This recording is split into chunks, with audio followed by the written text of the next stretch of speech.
Palak paneer gravy. ಮೊದಲಿಗೆ ಪನ್ನೀರನ್ನ ನಾನು ಎಣ್ಣೆಯಲ್ಲಿ ಫ್ರೈ ಮಾಡ್ಕೊತೀನಿ. ಸ್ವಲ್ಪ ಎಣ್ಣೆಯಲ್ಲಿ ಫ್ರೈ ಮಾಡ್ಕೊತೀನಿ. ಅದಕ್ಕೆ ಸ್ವಲ್ಪ ಉಪ್ಪು ಖಾರನೂ ಹಾಕ್ತೀನಿ, ಖಾರದ ಪುಡಿ, ಸ್ವಲ್ಪ ಸಾಲ್ಟು ಹಾಕ್ಕೊಂಡಿದ್ದೀನಿ. ಸೊ ಎರಡು ಮಿಕ್ಸ್ ಮಾಡಿ ಚೆನ್ನಾಗಿ ಫ್ರೈ ಮಾಡ್ಕೊತೀನಿ.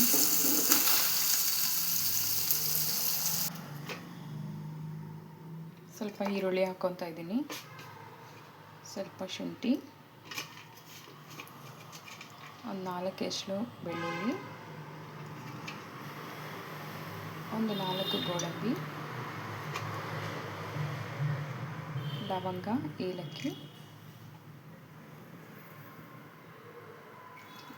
ಬೇಯಿಸಿರುವಂಥ ಪಾಲಕ್ ಸೊಪ್ಪು ಇಷ್ಟನ್ನು ನಾನು ಪೇಸ್ಟ್ ಮಾಡ್ಕೊತೀನಿ. ಇವಾಗ ಸಣ್ಣದಾಗಿ ಪೇಸ್ಟ್ ಮಾಡ್ಕೊಂಡು, ಇದೆಷ್ಟು ಸಣ್ಣದಾಗಿರುತ್ತೋ ಅದು ಅಷ್ಟು ಚೆನ್ನಾಗಿರುತ್ತೆ, ಟೇಸ್ಟಿಯಾಗಿರುತ್ತೆ.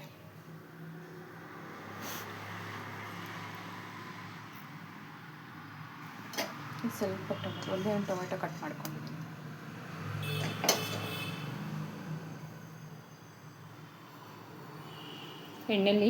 ಎಣ್ಣೆ ಹಾಕ್ಕೊತಿದ್ದೀನಿ. ಸ್ವಲ್ಪ ಈರುಳ್ಳಿ, ಚಕ್ಕೆ, ಲವಂಗ ಅದನ್ನು ಫ್ರೈ ಮಾಡ್ಕೊತೀನಿ. ಅದ್ರ ಜೊತೆಗೆ ಈರುಳ್ಳಿನೂ, ಲವಂಗ ಮತ್ತು ಏಲಕ್ಕಿನ ಫ್ರೈ ಮಾಡ್ಕೊತಾ ಇದ್ದೀನಿ. ಸಿಂಪಲಾಗಿ ಈ ಥರ ಫ್ರೈ ಮಾಡ್ಕೊತಾ ಇದ್ದೀನಿ. ಕೆಂಪಾಗಬೇಕು. ಈರುಳ್ಳಿಯಲ್ಲಿರೋ ಹಸಿ ವಾಸನೆ ಚೆನ್ನಾಗಿ ಹೋಗಬೇಕು.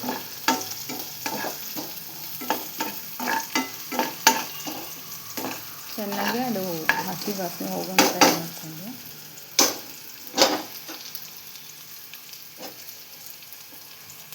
ನೆಕ್ಸ್ಟು ಮಸಾಲ ಪ್ಯೂರಿ ಹಾಕ್ಕೊತಾ ಇದ್ದೀನಿ. ಅಂತ ಮಸಾಲೆನ ಹಾಕ್ಕೊತೀನಿ.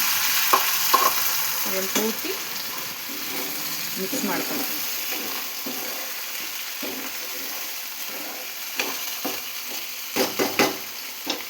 ಇದು ಸ್ವಲ್ಪ ಬೇಯಲಿ.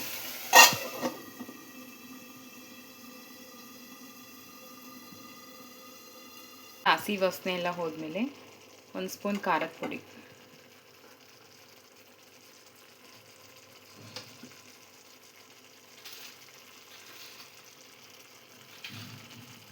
ರುಚಿಗೆ ತಕ್ಕಷ್ಟು ಉಪ್ಪು ಹಾಕ್ಕೊತಾ ಇದ್ದೀನಿ. ಚೆನ್ನಾಗಿದು ಫ್ರೈ ಬೇಯಬೇಕು. ಉಪ್ಪು ಖಾರ ಚೆನ್ನಾಗೆಲ್ಲ ಬೆಂದಮೇಲೆ ಭಾಳ ಚೆನ್ನಾಗಿದೆ ನೋಡಿ. ಕಲರ್ ಚೇಂಜ್ ಆಗ್ತಾ ಹೋಗುತ್ತೆ. ಸೊ ನೋಡಿ, ಸೈಡಲ್ಲಿ ಎಣ್ಣೆ ಎಲ್ಲ ಬಿಟ್ಕೊಂಡಿದೆ. ಸೊ ಈಗ ನಾವು ಹುರಿದಿಟ್ಟಿರೋಂಥ ಪನ್ನೀರನ್ನ ಸೇರಿಸ್ಕೊಳ್ಳೋಣ ಇದಕ್ಕೆ.